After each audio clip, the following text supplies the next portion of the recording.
Three. Okay, Hold on. great. So amazing. So yeah, so as I was just saying, and then I'm going to turn it over to Adar. Um, I'm Michelle Adut. I'm the director of programming and strategy here at End Jew Hatred. Many of you that are in our action items group might know me by now, just for me waking you up in the morning and sometimes putting you to bed at night with a lot of actions, ranging from letter campaigns, to events and initiatives that and campaigns that we're just constantly taking because we have the End Jew Hatred side of things, which is really social pressure, both on the ground and digital activism and programming and campus fellowships. And then we also have the Lawfare Project, which is our parent organization. And the Lawfare Project focuses on lawsuits against anti-Semitism. So when people are subject to discrimination and it goes into the realm of taking haters to court to really get that institutional change that we need, then we have 6 full-time attorneys and a network, I believe now of maybe over 1,000 attorneys that are both big law, smaller law firms that, give either pro bono or reduced rates for different lawsuits that we take on. So there's when things aren't in that lawfare range and not in the court range, we at End Jew Hatred, Adar and myself and the rest of our team take over. And those are those pressure campaigns you see that sometimes are just letters and sometimes on the ground, sometimes mobilizing to city council, et cetera, et cetera. And I'm going to turn it to Adar to talk more, but we're very excited to see what this chapter is going to do. So Mara, thank you again for really growing it out quickly last week. And I'm excited. So let's take it from here. Mara, I mean, we could use a million other icons like you. And I know all of you are more than exceptional and more than capable of really, taking more of a proactive approach when it comes to the fight against Jew hatred. And, I'm so excited to see how this goes. And I've got so much love for Texas. As you can see, I'm wearing a Detroit cap. I'm based out in the Mitten, but I've got so many friends out in Texas and family that live out there. It's always a blast. It's always a special place in my heart. So I know there's a lot of potential for Texas and there's a lot of initiatives that we could take on. So, just to reintroduce myself, I'm Adar Rubin. I serve as Director of Mobilization for NJU Hatred. I work alongside Michelle and my amazing team on various different initiatives, whether it's various letter campaigns, on the ground mobilization. As Michelle just mentioned, there's city council blitzes where we come in and we have people come up and speak and, either propose or advocate for legislation. I myself, I handle the chapter management. I also do a lot of political outreach. I do event planning. I'm basically your right hand man. I'm here to help you guys any way that I can. And, to give you guys a little bit of context of how these mobilization workshops go, usually we talk about various different things that we're working on or various things in the news we've come across that we think would be beneficial for the movement. Luckily today we've got, two major landmark resolutions. One of them actually just passed in the Georgia Senate, and the other one is more federal. And that one is currently sitting in the Military Affairs and Security Committee. Interestingly enough, we are a bipartisan movement. We welcome everybody, regardless of their political politics, as long as you believe in Jewish civil rights and you stand for our cause. It's more important and stronger when we fight in a united front. And those two bits of legislation that I'm going to talk about today are actually interesting. One is Democrat led, one is Republican led. And, the Democrat in particular is basically like a John Fetterman on steroids type Democrat. Um, very outspoken when it comes to extremism, works across the aisle. She's a real go getter and really gets things done. And the other one is interesting. It's centered on a hot button issue that I know is very, very, very sensitive to Texas for understandable reasons, and that's care. So, just a few things that we've seen it come across. One of the most common things I've been seeing as far as the Texas chapter goes is that one Democrat candidate, works as a sex therapist, used the term synagogue of Satan numerous times, Repulsive Jew hater. I don't think she's going to win. Usually we don't get involved in electioneering as a 501c3, so there's certain limitations as to what we can and cannot put out when it comes to races and things like that. Um, we can't give out endorsements, but we obviously want to know if a candidate is saying something bad, regardless of their party. And, that one person that was circulated in the chapter is a good example. But, lately we've been coming across a lot of different things. We've been wanting people to do more hands-on work within legislative action. The first thing that I want to discuss today actually is a resolution that just passed in Georgia, the one I mentioned regarding State Representative Esther Panich. Right now, that resolution is about to get signed by Governor Brian Kemp. And the resolution in itself is centered on K-12 transparency. So K-12 is a very, very big thing that we work on. I'm actually going to be sharing my screen as of right now. Here, one second, because I want to take you guys real quickly to our End Hate in Education campaign. Okay, can you all see it? Mm-hmm. Excellent. So End Hate in Education is a K-12 initiative that we recently kickstarted to basically take on the spread of radicalization and anti-Semitic conduct within K-12 schools. We provide legal guidebooks that parents can pass out or read for themselves or even show to their superintendents or even utilize as a resource when it comes to school board advocacy. So as in this page right here, and I'll put out the link in the group, in the Zoom, as well as the End Jew Hatred Texas group, we have a US and Canada guidebook. Now, apparently Texas is in the US, so we're going to go with the US guidebook real quick. It's like a 40-something page book. We're not going to go through all of it. Here, it actually populates the page setup. So, you can even download it as well to take on. But these things cover things like, transparency laws, as well as emphasizing how you have a legal right to know what your student, or not your student, but your child is learning in your classroom from a legal basis, and how to look into the laws in particular. So this guidebook as well, I know there's a good number of chapters, but it covers. Oh, am I echoing? No, I'm good. You just did for 1 minute. Yeah. It's all good. So, when it comes to school board meetings, it gives you parental participation guidelines, the how-tos, and it even gives people the idea and tools needed in case anyone were to express interest in running for school board. If you are running for school board, we're happy to help give out materials. Those races are completely different than, state races, so to speak, like state representatives, state senate, U.S. House, U.S. Senate, governor. So school board is a whole different thing because, they're always nonpartisan races. And on top of that, we're always looking for people that are looking to run or at least play like an active and critical role. Following this discussion, me and Michelle will put in our email addresses as well into the Texas chapter group chat.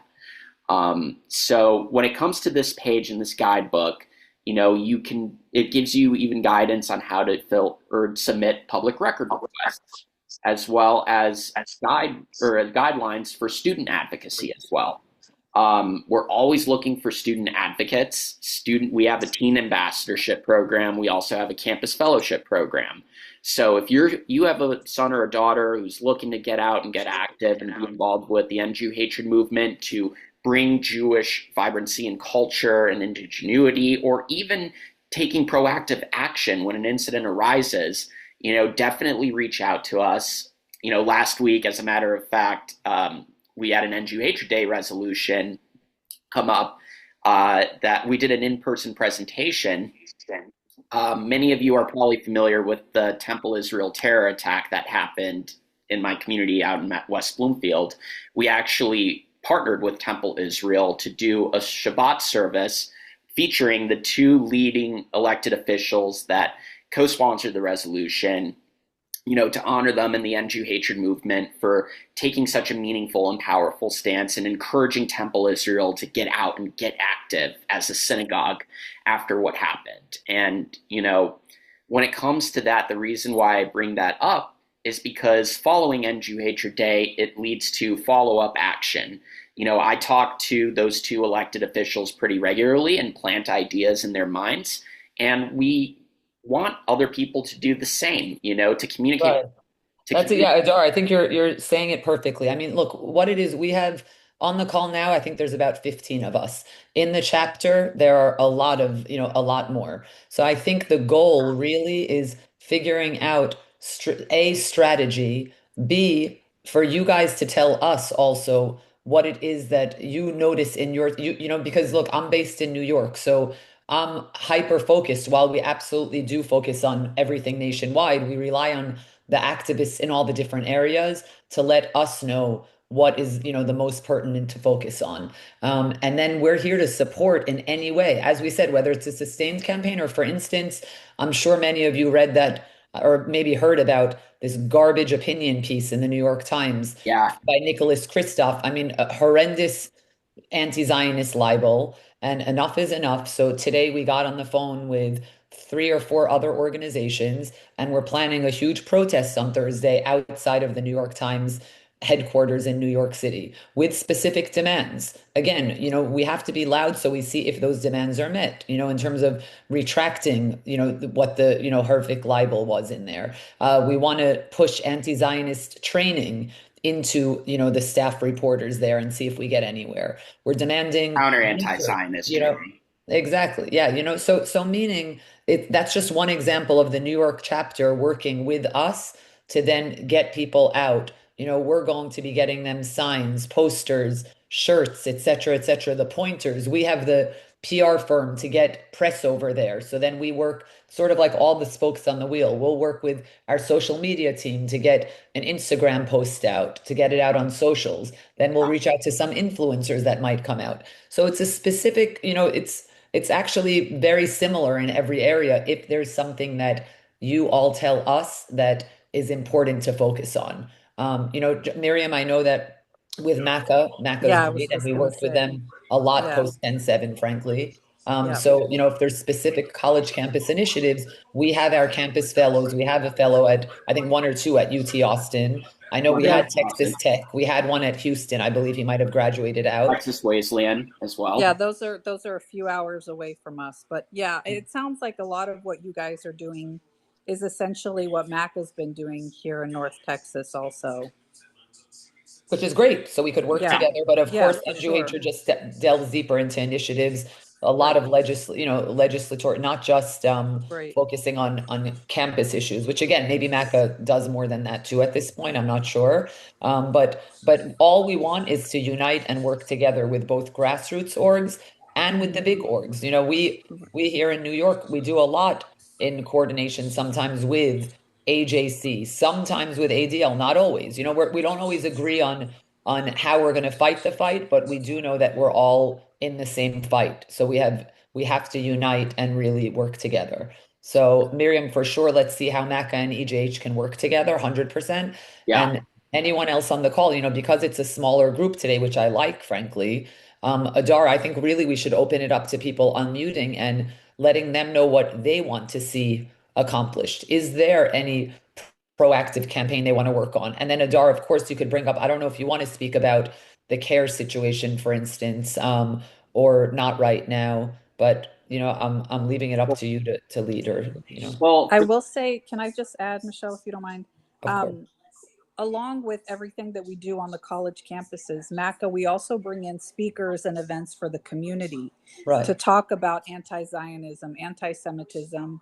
We meet with state, local, and federal officials, Great. especially with concerns with education and how anything in the community as is affects especially higher education. So we do a lot of working with legislation, working with senators to pass bills, working with universities to institute anti Semitism classes. Wonderful. Um, free It's amazing. self-defense classes for students in the community. So it sounds like there's a lot of good overlap here. So we would Amazing. absolutely be willing to participate and coordinate with you guys too. Absolutely. Awesome. Absolutely. Exciting. Um, as far as like, before we open it up real quick, I'm just going to quickly talk about the two resolutions that, just plant some ideas in everyone's mind. And then I want to open up the floor. Um, for that way we can hear what you guys have been working on, what are you interested in taking on, and how we can help. So the first thing that I'm going to quickly cover is uh, the K to 12 transparency resolution that recently crossed the finish line in the state of Georgia. So basically, the resolution is House Bill 1379. So basically, it requires people that or universities, K to 12 schools, technical colleges to create a reporting mechanism of anything more than a $10,000 contribution towards any academic setting. Um, you have to be transparent. You have to report it to the federal government and create a system so that way you can identify whether there's a spread of influence. I've spoken to a lot of Democrats and Republicans, in general, elected officials when it comes to this resolution and, how to make an easy sell on this because sometimes, on the left, it can be a little bit tricky. You just have to emphasize the foreign influence language. It does resonate with both sides of the aisle. We don't want to see any spread of foreign interference or extremism in the classroom. Qatar is the big focus, as well as Saudi Arabia here. It was actually Qatar, fun fact, that was the primary target, but then it opened up and expanded to numerous other countries as well. I will send this as well to the Texas chat. I think this is definitely a landmark legislation that could be pushed in the Texas legislature, and I think they would see it as a no-brainer. So, I will be sharing this. It's definitely one to consider if you want to take on K to 12. It's just an idea. The second thing that I'm going to quickly discuss is, and I'm sure many of you have probably heard about this, it's Representative Conran, Shehi, and Chip Roy basically pushed for this tax exempt status of CARE. It's currently sitting in the Military and Security Affairs Committee in Congress. You have the opportunity to write to your elected officials, push email campaigns. You want to write or create a petition for the Senate committee, or not the Senate committee, the House committee, to expedite the process and start looking into this. It's definitely worthwhile. CARE has become a very, very, very hot button issue in the state of Texas. I know, you guys have a wonderful governor in Greg Abbott, especially when he pushed to designate the Muslim Brotherhood as a terrorist organization. Lord knows how badly I wish I could have this in my home state of Michigan, because it would end up having some surprising results, if you know what I mean. But in reality, one of the big things that we're looking for are people who want to come forward and submit Freedom of Information Act requests to the federal government regarding CARE and basically the spread of radical Islam in Texas, whether it be in the schools or in any other field. We want people to submit those Freedom of Information Acts, and we can provide the language for you and show you the process in itself. It's very, very easy. As Michelle noted in the beginning of the call, we have a legal arm, the Lawfare Project. So they've been very, very good when it comes to legislative language and helping out on that front. So they could help in any way, shape, or form with regards to the Freedom of Information Act. So, definitely take that into consideration as like the most important thing when it comes to taking on CARE. Now, I'm going to stop sharing my screen for a second because I actually want to make this really, really fun and open up the floor. Hear from community members as to what's going on in your local communities. What are some initiatives that we can either assist with? What can we help spearhead? we want to be proactive in the state of Texas, whether it's in Houston, whether it's in Austin, whether it's in Dallas, it doesn't matter where. We want to make an impact statewide. So, does anybody have any thoughts, any ideas? What have you been taking on? Miriam, I know you were just talking about like MACA's incredible work. I've worked with them out here in Michigan. Um, in particular with regards to the University of Michigan. So, we work in very, very close lockstep. So, if there's anything that you think has been substantial, any ideas that or initiatives that you've been taking on from the legislative front that you think would be impactful, anything that we could ask our legal arm, what's on your mind? What could we do?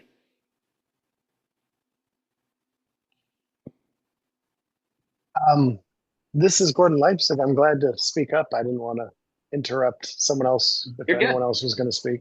Hi, Gordon. Um, Hi. Where in Texas are you based out of? So I'm in Plano, so right Nice. outside of Dallas. Okay, so Nice. we texted a little bit and really glad to hear about all the things you guys are doing. It is so important. It's so important that I'm calling you from the surgical intensive care unit in Florida, Oh my where God. I am right now. So I wanted to join because this is really important. And as maybe a number of people on the call may, probably are well aware, um, Plano in particular has seen quite a bit of anti-Semitism in the school system. And it's been an issue that a number of us have, unfortunately directly, been part of and, been advocating against, excuse me. So you can see I'm trying to avoid traffic here. Have been advocating against for a number of years now. And so I'm glad to talk a little bit about that and provide more color around that if it's helpful. Um, Absolutely. but the thing that I think is most helpful right now is we've gotten a lot of attention around it in the sense. So at first, I think there was generally a denial from the school board that this was actually an issue, and through the investigations and through collecting some of these incidents, I think we've kind of put that fallacy to bed. But still, creating awareness around it is an issue. At the administrative level, and having acknowledgement of what's going on continues to seem to be an issue. The other thing is that uh, trying to pass at a local level, I would say things that would actually make, a legitimate difference going forward. So there's incidents that happened, and whatever happened kind of has happened and has been dealt with or won't be dealt with. But now it's a question of what do you do about it going forward? And are there things that we can do on the local level that will prevent or at least help mitigate, anti-Semitic incidents going forward? So one, and this goes around the idea of trying to hold the school boards accountable, trying to hold the schools accountable, create awareness when incidents happen, and how, what legal um, options there are to work towards doing that. And so we have thoughts on how we could do that, but I think we could use some resources and support in Mm-hmm. terms of whether it's legislation or creating task forces. For example, an anti-Semitism task force that has some teeth to it. That for example, in Texas, you have the Texas Holocaust Task Force, which is Yeah. kind of statewide, and it's terrific, right? It's great Oh yeah. what it does in terms of education, curriculum materials, doing surveys. But what is needed is at a local level the ability to look at incidents that happen in your district, right, as they happen. And half of the issue is people aren't made aware and nobody knows, and it's either hidden under the rug or it's glossed over. A lot of this stuff doesn't rise to the level of something that might be reported to administrative staff.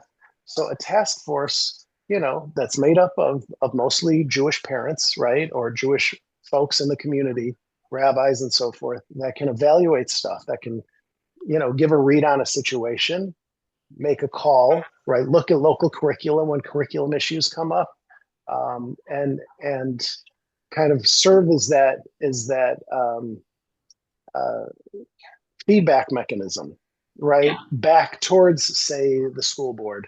So how do you get something like that in place where it's not just a committee, but it's actually a group that has some teeth, that has some say, something to that effect? And how do we make sure that when incidents occur, that they're actually reported out? Even if information has to be redacted, how do you get it reported out at a certain level so that at least people are aware that these things are happening?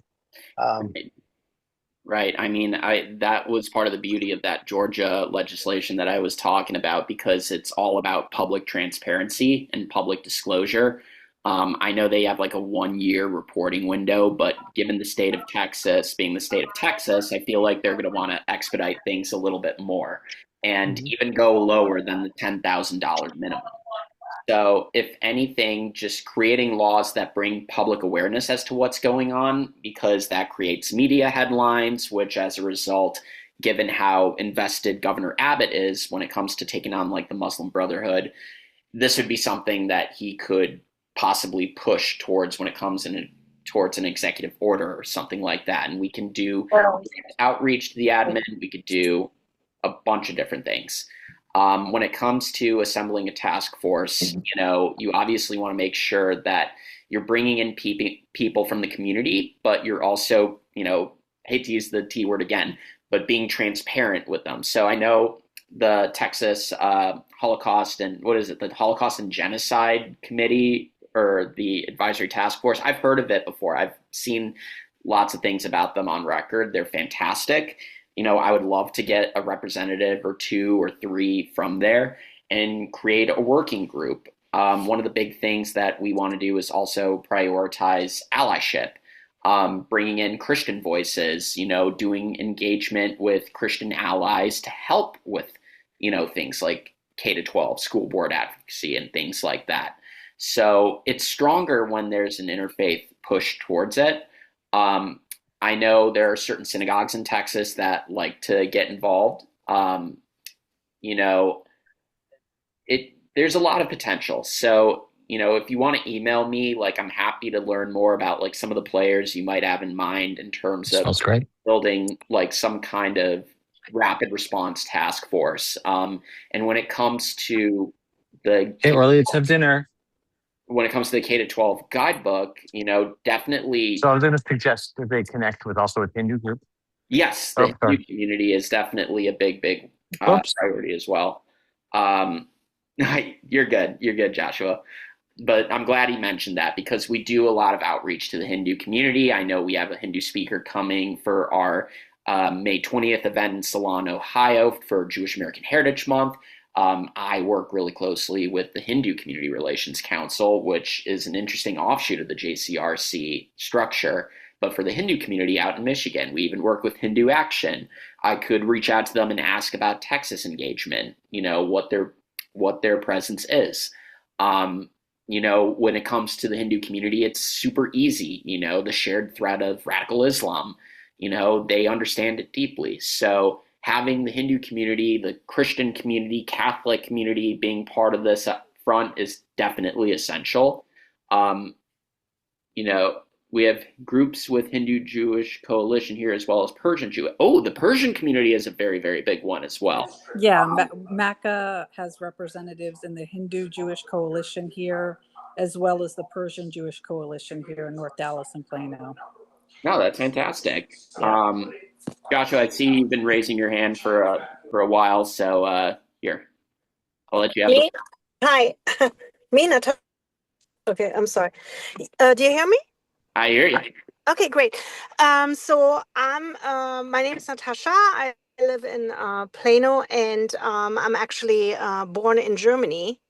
I'm Jewish, and I grew up in Germany. And I don't have any direct issues. Thank God, my son is in Arkansas, and the university, everything is fine over there. But it's very concerning goes on, and I think, and I agree with you that I feel like it spreads faster because I have I have a lot of family in Europe, and I think things like in Germany, for example, things are forbidden actually to say, and I don't know how to get this by law as fast as possible that there will be punishment to stop this craziness. You know what I mean? That's what Adar said before. Like lawmakers actually have to step in and put laws out that things like this are really forbidden, like to go against Jews and and hit them or whatever they do right now. I mean, anything that enhances ethnic intimidation misdemeanors or things like that is also a bonus. We want Yeah. to make it even tougher for people to face consequences, or not tougher for people to face consequences, tougher for people when they face consequences. So, this one's an oldie, but it's still definitely worth resurfacing. We had a campaign called Unmask the Hate during October 7, where we were able to pass a landmark um, masking law that was taken place in Nassau County in New York City. The aim of the masking law wasn't to outright ban masks, especially if it's for religious or ceremonial And or health related reasons. But, we enhance the misdemeanor statutes so that way, if you're using a mask in the commission of a crime with the sole purpose of avoiding detection and being anonymous, that would lead to an extra $1,000 fine and like couple months and potentially a couple months in prison. And as a matter of fact, the first arrest that was actually made with regards to that law actually had nothing to do with Jew hatred.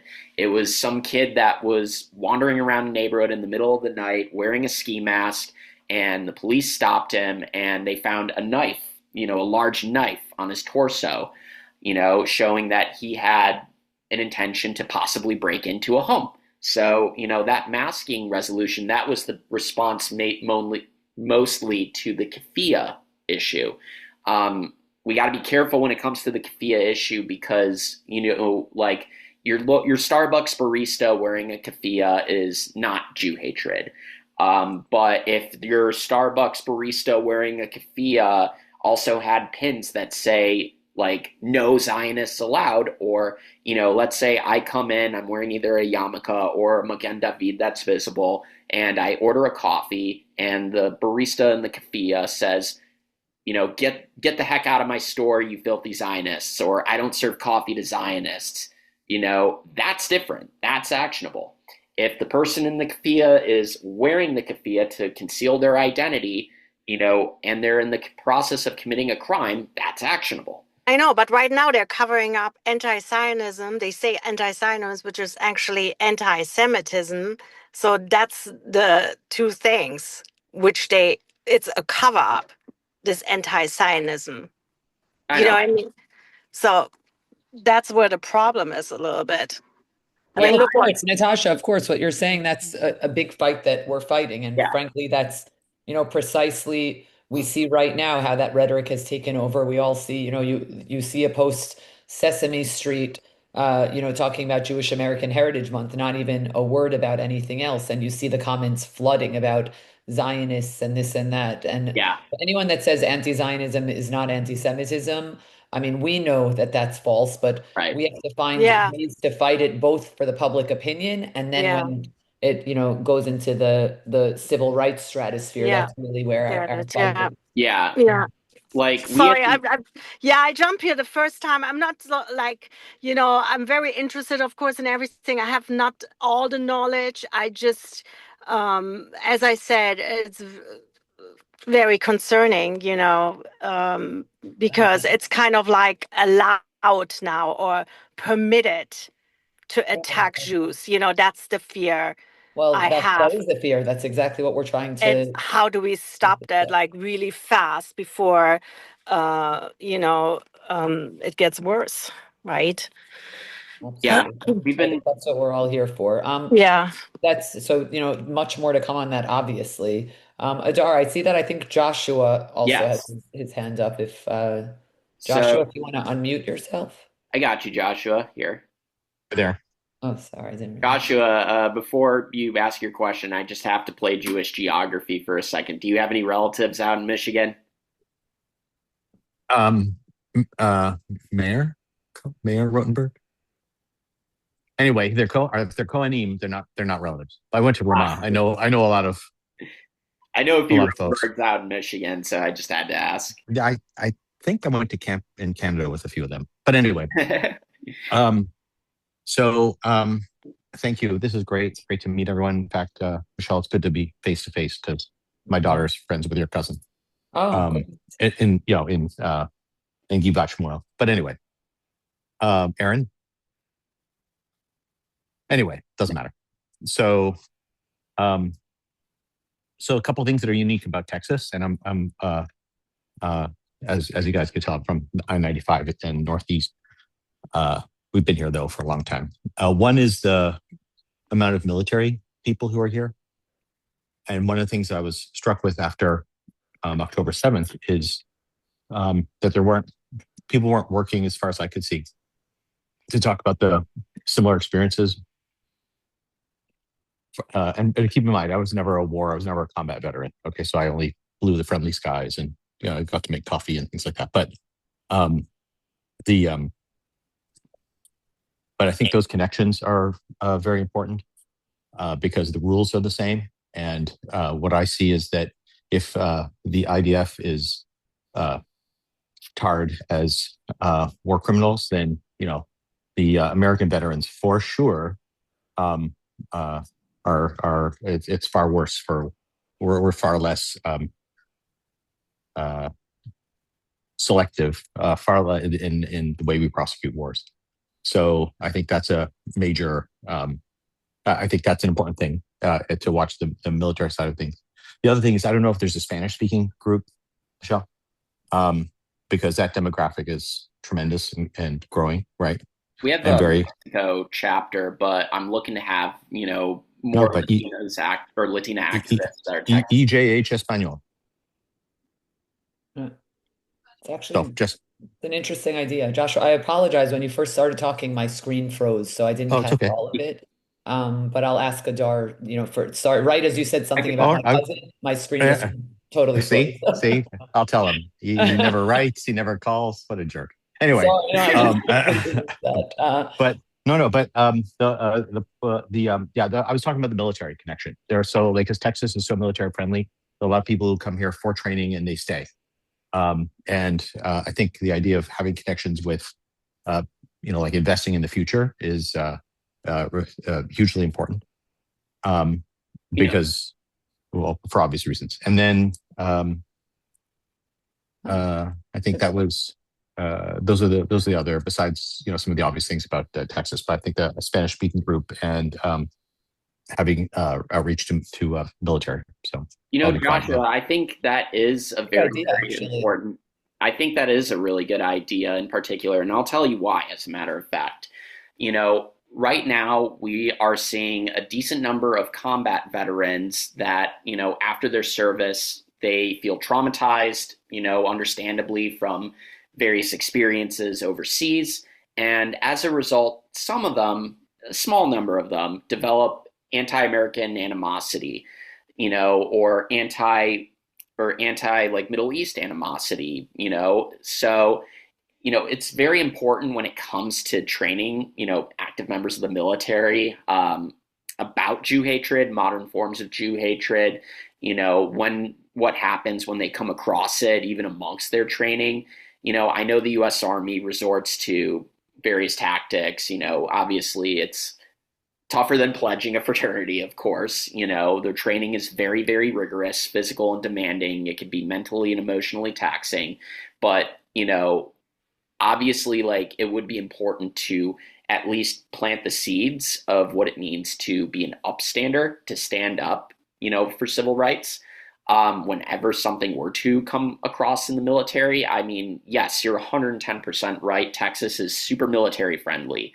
I myself used to live in Northern Virginia in Pentagon City, and every morning I would go to work on the metro and I would see military members like on the retro all the time, and I would be like, this is the safest I've ever felt.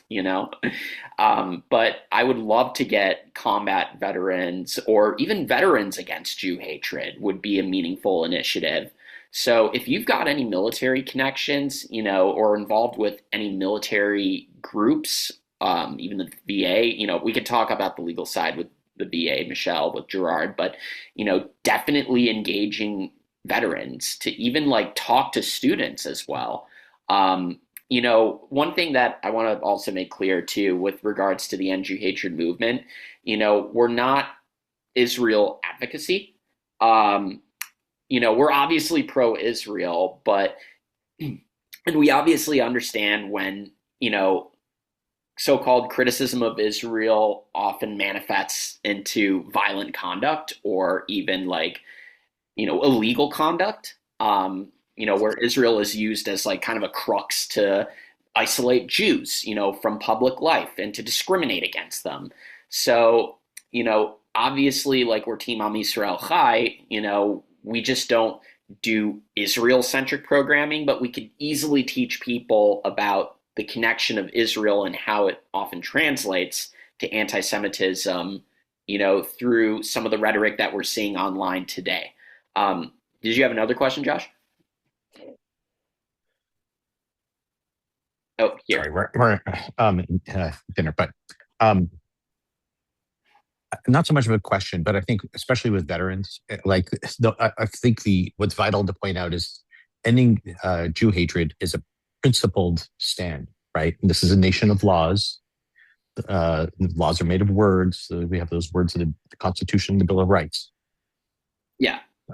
Going back to even to George Washington and Newport, Rhode Island, and for people who are in the military who live by a code, who live by laws, that when you see Jew hatred, it's erosive, it's cancer to our the civil life, Mm-hmm.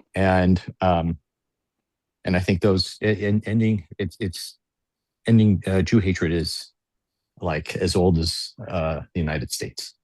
And it's Even part of the older. principles. It's the most principled patriotic stand that one could have, Yeah. or a principled stand, and I think that would resonate. As I was talking, the small idea I had was the just keeping an eye on this, but Texas is very big still with the scouting movement with Boy Scouts, Oh, and just thinking about investing in they have citizens in the nation, citizens in the world, citizens in so they have these merit badges, yeah. and just think about how the principles of Jew hatred could be worked into a merit badge. Might be a nice, might be I'm thinking of positive things. I mean, I appreciate the I emails. I love really like it. where your mind's going, frankly, because Yeah. it's just different and untapped territory. I love that idea. You see, Yeah. honey, I have a good idea. Just kidding. I I'm really going to love shut up that. now. I love No, I, that's amazing, Joshua. Seriously, like I love the idea of doing Spanish outreach. Literally a minute ago, actually, Michelle Mara just sent me a message saying that she actually knows a lot of Central American Jews that speak Spanish out in Dallas. So, amazing. we'll work towards bringing them on board into the EJH chapter, um, and maybe seeing if we can have someone even create a EJH Espanol account. I know we're still working on various different things with social media, but it's definitely worth exploring. And I really love the veteran engagement idea. No, I just that and the Boy Scouts. Mara, I see that you have your hand raised. Do you want to unmute or Adar? I don't know if you need to unmute her. Here, 1 second. Let me unmute. Um, just unmute. There you go. Oh no, I don't know I if still she's can't hear you. muted. 1 second. How about now? Yep, we're good now. Okay, Yeah. fantastic. Hi, everybody. Thank you for those who were able to join the call, and thanks to everybody who joined the WhatsApp group, which I started just a week or so ago. I'm still adding people to that group. I hear what everyone has been saying, and I hear a lot of areas where we could form affiliate, where we could affiliate with other groups, whether they be Spanish speakers, the military. I know the Girl Scouts now has an anti-Semitism badge Oh, that was no, that. started like a year or two ago by a Jewish scout. So that is something I wonder if the Boy Scouts might already be working on, but they're very different groups.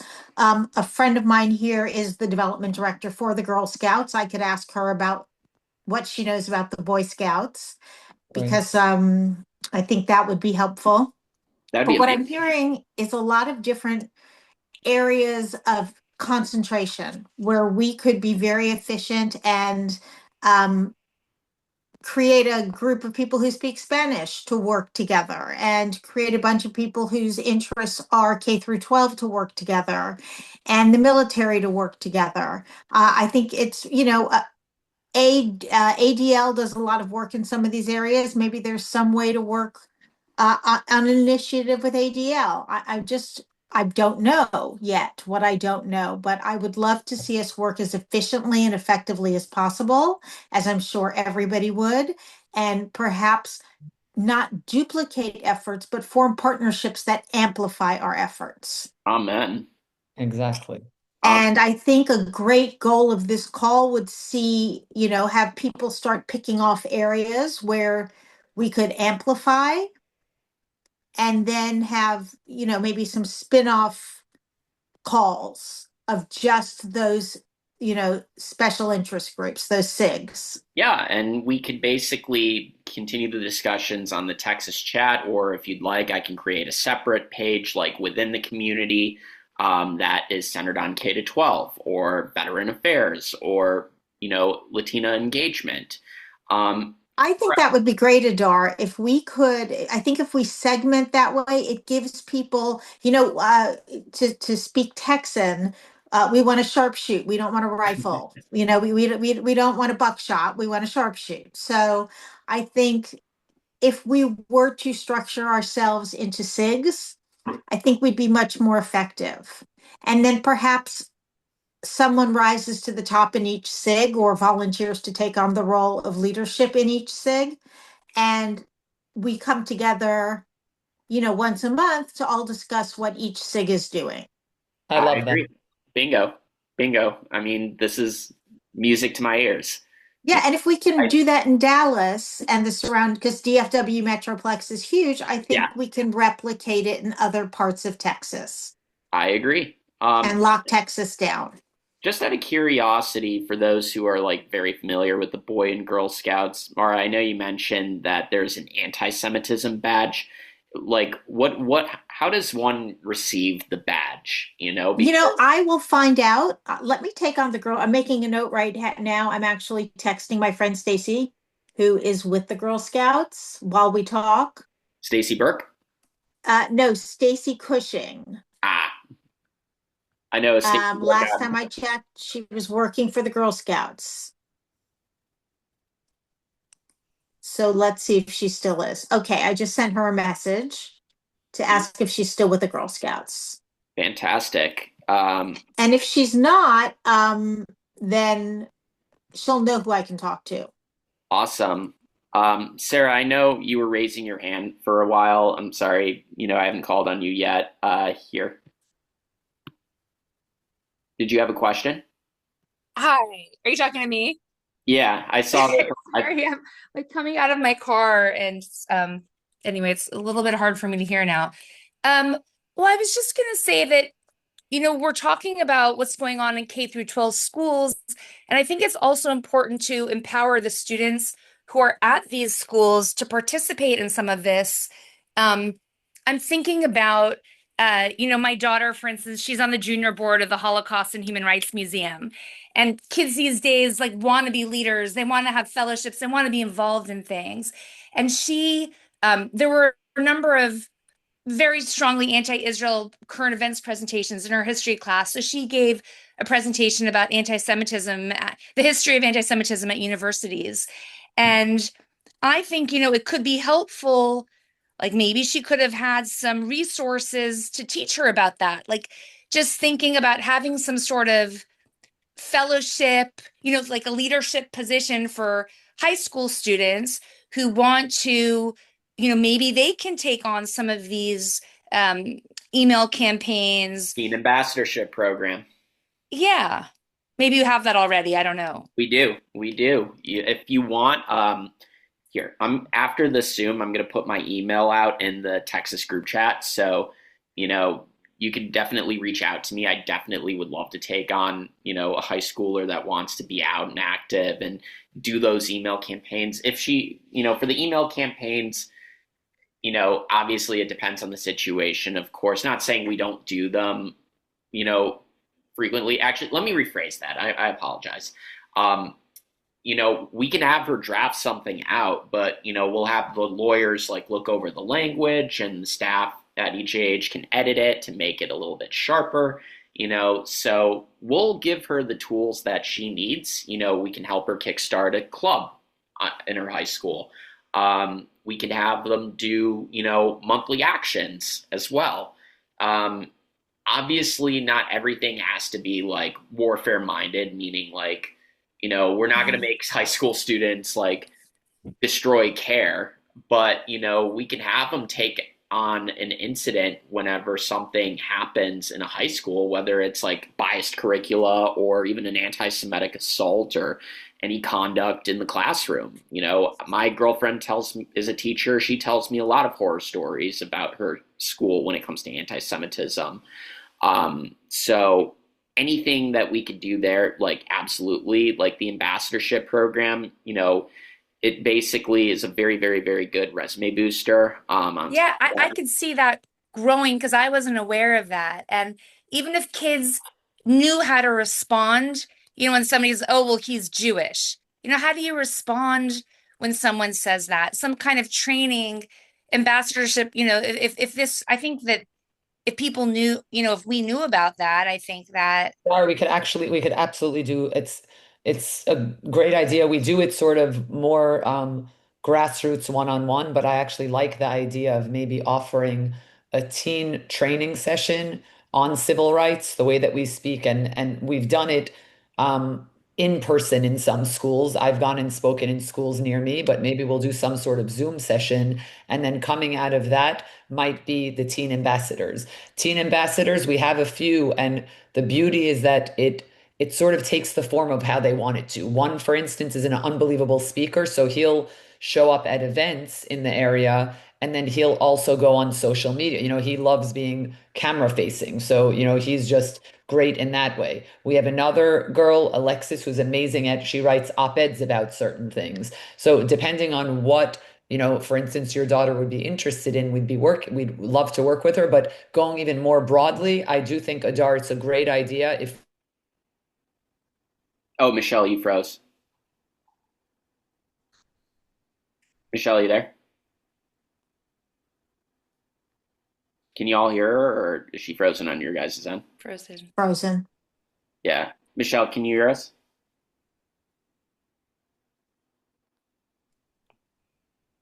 That's okay. Um, Sorry, Michelle. I'm sorry if you're still talking. We can't hear you. We'll pivot to someone. Michelle Cornbluth, I see you're raising your hand. Hello. Oh, you're still on mute. Oh, oops. I'm sorry. Go ahead. Um, so I wanted to, I think Sarah was just speaking.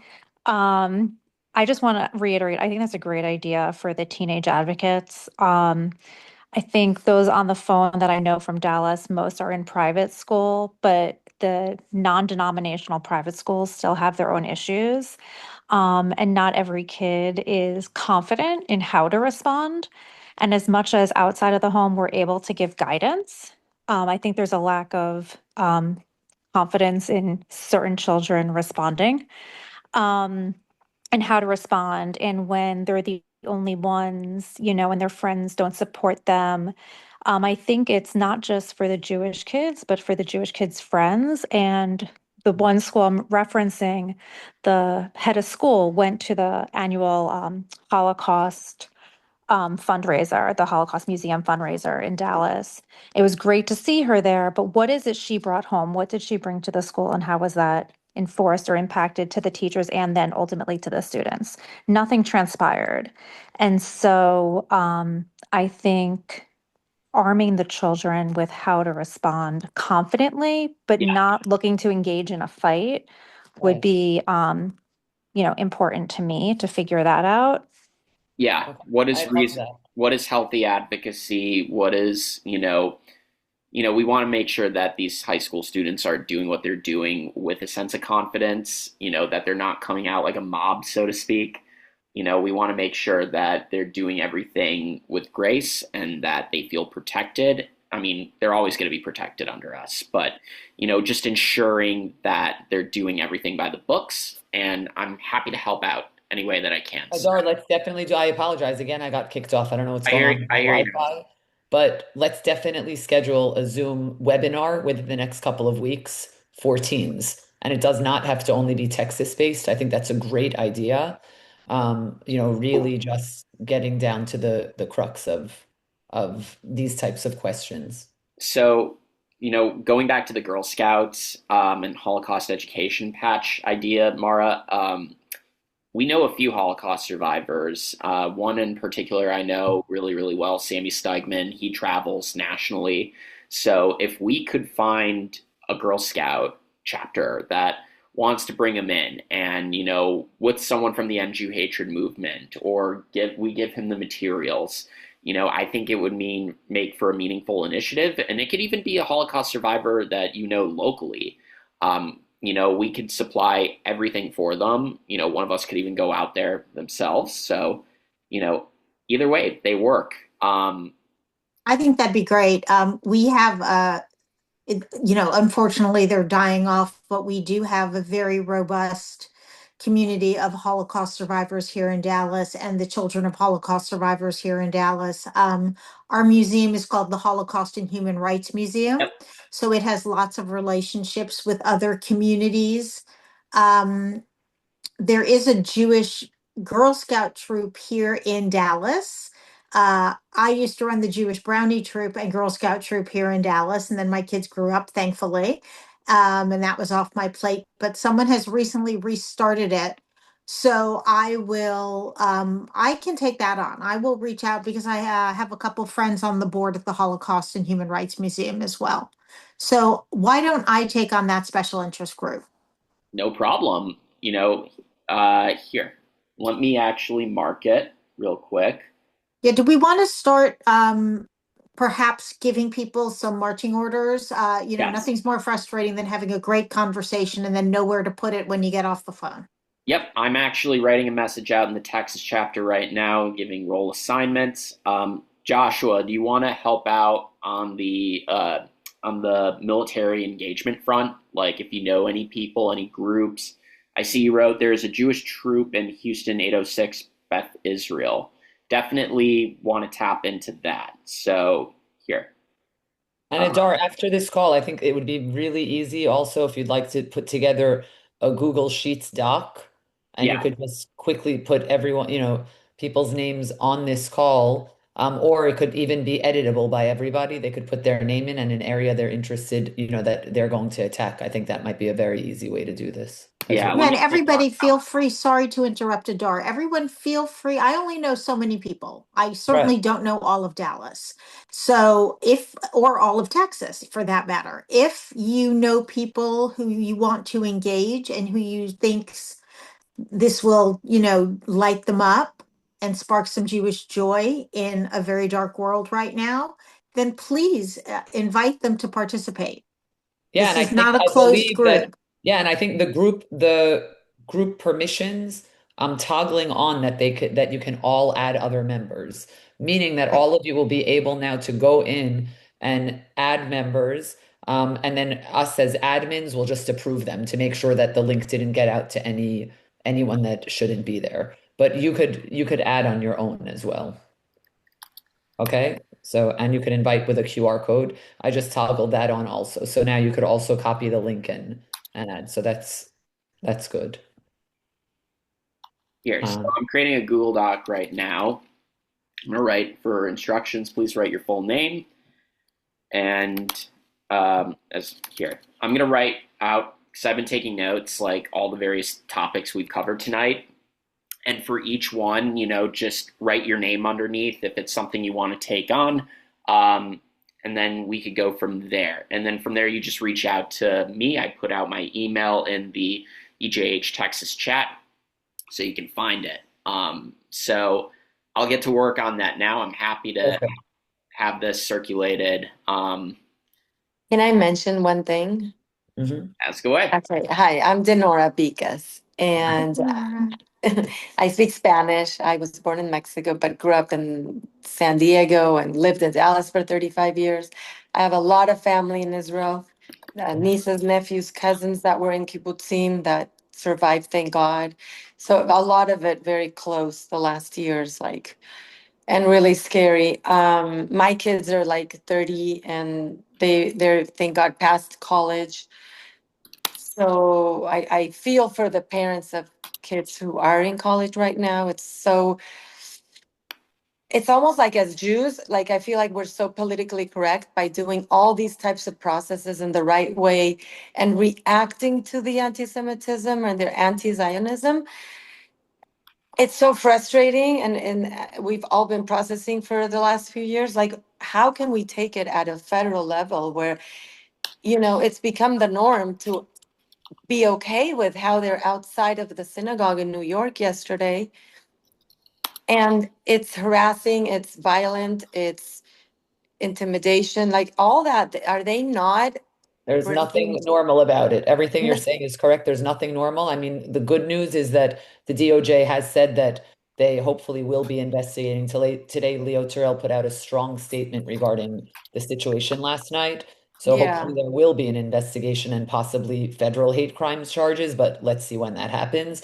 In the meantime, I mean, what we do on our end is just get information over to them as much gotcha. as we can, as thoroughly as we can. Yeah, So anyone in our action items group see that every letter campaign that is so detailed about yeah. different events that are going on, we CC DOJ, all the way up to the top on everything. But Mm-hmm. again, that is more reactive. So we have the proactive piece as well. The proactive piece are these initiatives that might not be fun necessarily, but are necessary. So the care piece, the curriculum piece, these are the Sure. proactive ways that we could fight indoctrination and fight what's going on. But Right. it's not It's always like we're against this monster where they have endless funds, right. endless amount of people that are hundreds of times always going to be more than us. And Yeah. it's like, unless the government stops it from the head to say, they will be arrested and not bailed out by, like, the consequences are not there on the authorities. And so, because we can only do so much with our little grain of salt, I just don't know what can be done on a, so much that you're doing is amazing. Like, I would love to be involved. I don't know exactly how. And Mara, like, congrats, and everybody, Adar and Michelle and all, everyone who's doing things at that level. I don't know what I Denora, I'm going to yeah. interrupt you for a minute. I've known you for years, for decades. Our kids grew up Mm-hmm. together. Mm-hmm. You can move mountains. I've seen you do it. Mm, And one grain of sand is all it takes to polish a pearl. yeah. I want you to remember that. And if you're in, I'm right there next to you holding your hand, and we can move mountains just like I've seen you do personally. Yeah. Yeah. No, thank you. And it's just, I feel like it's at a, federal And there are Washington. groups, there are groups working on that. There are, Yeah. my husband is still on the APAC board. There are many Right other, now, listen, there. right now we have a president that thankfully can make change and is Thank trying to make God. change at the federal Yes. level. Yeah. So right now that's why we're doing what we can, and CCing them and making sure that they hear everything. So you're on the right Right. track. It's But of wonderful. course, it's a huge, huge fight that we're fighting. There's no Yeah. doubting. I mean, I'm not trying to be like negative, like, oh, No, it's we all have good. nothing But to do. I just don't know. Like, I'm open, Mara, like you can always, we can text later. that's I don't okay. know what to offer so that my time, because you know how I work, but my Yes. time is like appropriately utilized in the best way. I don't know. You have I so much wouldn't. to offer. I believe in you. I know you and I Likewise. believe in you, and I know you have it in you to make great change. And we can do it together. Yeah, we'll all hopefully do a lot. Yeah, Amazing. but I'm open to help with anything. Like, I don't know how to come up with ideas specific or any kind of, but I'm happy to participate in. Thank you. Yeah, for sure. And it's wonderful. And I almost feel like when there's people like that are wonderful that was here and I met him, Zach, you know, that comedian, Zach and he Sage was at the Fox. Zach Sage Fox, and he was at the universities and I went. Um, and he interviews people, but there's so much ignorance and there's so much manipulation of the minds in this country at the young level, because they've been so successful knowing that they could not go against the military of the IDF. They knew they were going to attack on the government level, on the educational level, and it's like millions are coming in. How does the government not stop the funding so that they can stop educating our kids? And it's just so, it's just so frustrating. Like, what can we do? If I That's can what we're just doing. chime Oh, in, oh, my go ahead, aunt Michelle. sent me a link. Mm-hmm. What Greece is doing. I don't know if you read about it, but this is where top down Greece announced that I'm reading it now. Greece announced that it will close 60 mosques across the country and deport those who continue to illegally build Islamic religious spaces. Greece is fighting against the Islamization of Europe. And then you have obviously what's going on here in our own state, close to Dallas. And I think that's kind of the what we need. We need Mm-hmm. that heavy hand as much as Trump is doing what he's doing and Abbott's doing what he's doing. We need strength, more strength. You're right. You said it. And you know what? Brooke Goldstein, our founder, that would be music to her ears. You know, that what she's really the fight that she's really pushing us all to fight, I mean, rightfully so, is extremism and radical Islam and, you know, what's going on there. So that is a direction that we also, you know, need to continue pushing in. Right. And I know that Mara, we spoke about this again. I'm not going to say I'm well read on this at all, but Adar, I know we brought up the whole Sharia law concept, and that there's something going on in Texas in that realm. And I know, you know, we said maybe there are people that could speak more to it or are more involved, but that's similar to the idea of what Michelle is bringing up, that we need to look into that more and find out what's going on. Yeah, Yeah. there's this fabulous group working with Governor Abbott. Governor Abbott has a task force that Ari Feinstein and Uh-huh. people Brooke knows Right. are on the task force. Okay. People who support lawfare. So that's who I'd put you in touch with for that. Amazing. Okay, that's great. So that's it. So look, we're on the right track, everybody, with keeping everything aligned. As Mara, as you said, let's really focus on whose core competencies are what, who's going to take on what. And then with this doc, I haven't clicked into it yet, Adar, but with the doc, it could be a running doc of what we're working on and, you know, that way segmenting who's working on what. And then there'll be some campaigns, rallies, things, you know, if there's a city council thing coming up that then multiple people from different groups will all, you know, go to and show up at. But I think this is the best way to move forward. And this way, people that aren't on this call can also then see that and figure out what they want to be involved in. Yep. I am almost done with the doc as we speak. Okay, great. All right, everybody. Anything else? I don't want to take, it's already 9:40. Well, our time 9:40, you guys 8:40. But no, thank you all. I think we're in a great place. And you know, we could also Adar, we could also share the recording of this with the Texas chapter once it uploads is great as well. That would be Um, great. My yep. yeah, absolutely. My computer is a little bit slow, so it would need at least an hour, I would That's say. fine, whenever, even tomorrow. But That's I no will big deal. but That's we'll get it fine. up on YouTube and we'll have it circulated to you guys, no problem. And we could even do a mailer. So here, I'm adding another column or another section to the doc that says miscellaneous initiatives, which means like please put out any ideas that Perfect. you think would make for meaningful change that you want to work on. Okay. Amazing, everybody. Thank you so much. Thanks for your time, Thank you, everyone. everybody. And much more to come. Thank you all. Take care. Bye. Thanks, y'all. Thank you.